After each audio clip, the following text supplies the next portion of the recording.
Este lugar é uma das 3 cidades-estados que existem hoje em dia. Consiste em 63 pequenas ilhas no sudeste da Ásia e é um dos países mais progressistas do mundo.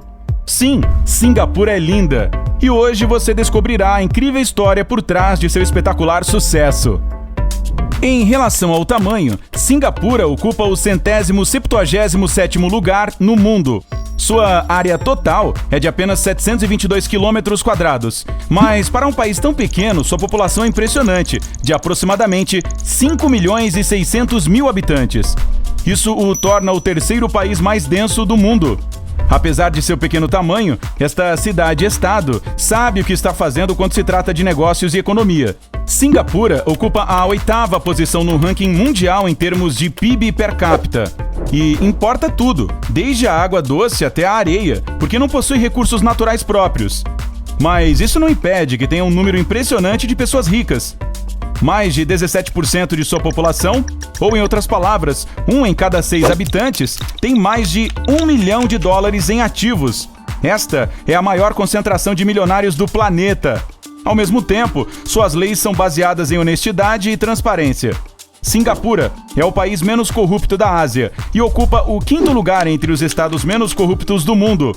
Além disso, dificilmente você vai ver um mendigo nas ruas verdes da cidade.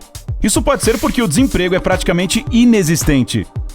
Quando você viu jardins futuristas, arranha-céus cintilantes, sistema de trânsito eficientemente organizado e parques e passagens cênicas dessa cidade-estado, é difícil acreditar que apenas algumas décadas atrás, sua paisagem era realmente muito diferente. Na década de 1960, Singapura era um lugar com favelas fedorentas e ruas controladas por numerosas gangues. Tinha um sistema legislativo fraco, população sem instrução, corrupção desenfreada e salários microscópicos. Mas, em 1965, esta cidade-estado tornou-se um país independente. E o novo governo começou a dar os primeiros passos para reestruturar todas as esferas da vida. O país entrou na década de 70 como um estado estável, com crescimento econômico consistente. E, em algumas décadas, uma nação insular empobrecida se transformou em um país que estava se movendo com confiança em direção à prosperidade. Singapura resolveu vários problemas, e um dos maiores foi a alta taxa de desemprego. Para lidar com essa questão importante, o governo começou a enfatizar a importância da responsabilidade social e da autoconfiança. Hoje em dia, o país tem um sistema tributário e um esquema de aposentadoria eficazes. Veja, os residentes e seus empregadores transferem uma parte de sua renda para contas visíveis, que podem ser rastreadas e monitoradas a qualquer momento. Cada pessoa pode usar os fundos de sua conta quando precisar cobrir despesas médicas, comprar uma casa ou um apartamento ou quando se aposentar. E mesmo que este sistema não resolva todos os problemas, você pode literalmente vê-lo funcionando. A questão é que tal política fez com que as pessoas assumissem a responsabilidade por suas próprias vidas e as encorajou a ter sucesso. Uma vez que o governo mostrou confiança nas capacidades de seus cidadãos, estes provaram que poderiam trabalhar duro e alcançar seus objetivos. Mas vamos voltar para a Singapura de 1960. Naquela época, seus cidadãos precisavam desesperadamente de moradia adequada. Veja, a cidade-estado não podia acomodar sua população crescente. O Conselho de Desenvolvimento Habitacional, uma organização especial criada para lidar com essa questão, estabeleceu como meta criar mais de 50 mil novas casas em 5 anos. Curiosamente, o governo teve dificuldade em persuadir as pessoas que moravam nas favelas a se mudarem para esses novos arranha-céus. Mas uma fatalidade resolveu a situação. O incêndio na região de Bukit Ho Swee, em 1961, destruiu uma área de 400 mil metros quadrados, transformando as casas de 16 mil habitantes em cinzas. Mas todas essas pessoas conseguiram novas acomodações no período de 1 ano. Além disso, novas casas foram construídas na área destruída pelo fogo. Em 1965, mais de 51 mil novos apartamentos surgiram em toda a cidade, acomodando cerca de 400 mil habitantes. No entanto, ainda havia mais de 250 mil pessoas vivendo nas favelas e 300 mil cidadãos residindo nos subúrbios. Então, o país continuou construindo edifícios residenciais de vários andares. Além disso, houve mudanças importantes na política da casa própria. Se inicialmente as pessoas só podiam alugar os apartamentos, em 1964 o governo começou a vendê-las. Já a partir de 1968, os cidadãos que viviam em residências públicas puderam usar suas pensões do governo para adquirir seu próprio apartamento. Como resultado, até 2016, 90% dos habitantes do país viviam em suas próprias casas. Além disso, 80% dessas moradias estavam situadas em unidades residenciais construídas pelo Estado. Isso é uma coisa legal, porque essas casas são geralmente 20% ou até 30% mais baratas do que os prédios de apartamentos erguidos por empresas privadas. Além de resolver o problema da habitação, o país também passou a investir em seu crescimento econômico. Diferentes indústrias estavam se desenvolvendo e, portanto, mais e mais oportunidades de emprego para os singapuenses e expatriados apareciam todos os dias. Como resultado, o PIB per capita em Singapura disparou de $500 em 1965 para $14.500 em 1991. Isso é um salto impressionante de 2.800% em apenas 26 anos. Então, como é Singapura hoje em dia? Primeiramente, é sem dúvida um centro de transporte vital. Como você já sabe, o forte dessa cidade-estado não é o seu tamanho nem a abundância de recursos naturais, mas tem sua própria vantagem: localização, localização, localização.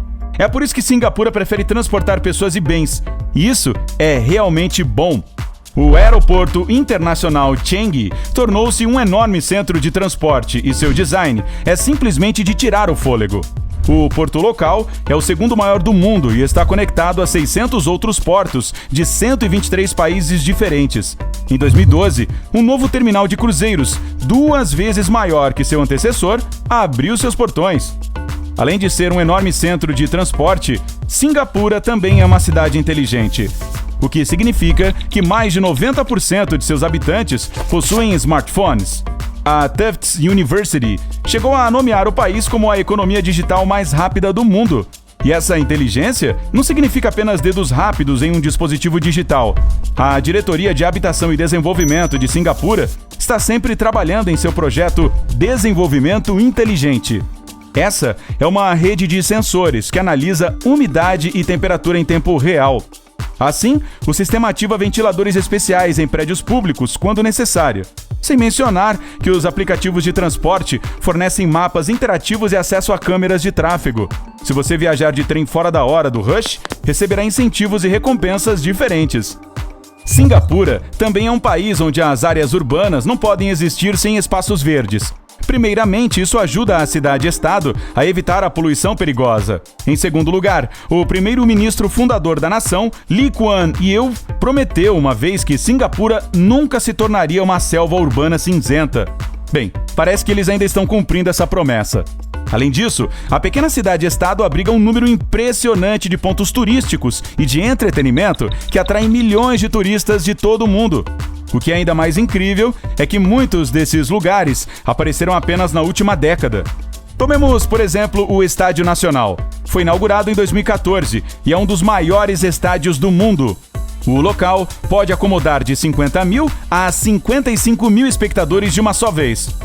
A construção do Universal Studios de Singapura começou em 2008 e a inauguração aconteceu em 18 de março de 2010 para os trabalhadores do Resorts World Sentosa e seus familiares. Para o público em geral, o acesso a todo esse centro de entretenimento e diversão foi liberado em 28 de maio de 2011. Em 2010, Singapura testemunhou a abertura de um dos resorts mais famosos do mundo, o Marina Bay Sands. Este resort é composto por um hotel de 2.561 quartos, um enorme centro de exposições, um impressionante centro comercial, 2 teatros, um cinema, vários restaurantes com chefes de renome mundial e o maior cassino de átrio do mundo. Há até uma piscina de borda infinita famosa no telhado do hotel. E é provável que você já tenha ouvido falar dos mundialmente famosos Gardens by the Bay. Você pode até ter visto isso em algum momento. Este fantástico espaço verde com árvores de metal futuristas foi construído para equilibrar o efeito nocivo que a construção do hotel Marina Bay Sands teve no meio ambiente. A construção dos jardins foi concluída em 2012. É difícil acreditar que um lugar tão deslumbrante não existisse há 10 anos. Hoje em dia, é uma das atrações turísticas mais populares de Singapura. Mais de 6,4 milhões de pessoas passaram por lá em 2014. E em novembro de 2015, o parque chegou ao número de 20 milhões de visitantes. Singapura é um bom exemplo de como um país pode se transformar em apenas algumas décadas, se as pessoas estiverem prontas para fazer as mudanças. Então, qual fato sobre Singapura mais impressionou você? Deixe sua opinião nos comentários abaixo. Lembre-se de curtir este vídeo se você aprendeu algo novo. Compartilhe com seus amigos e clique no botão de inscrever-se para ficar no lado incrível da vida.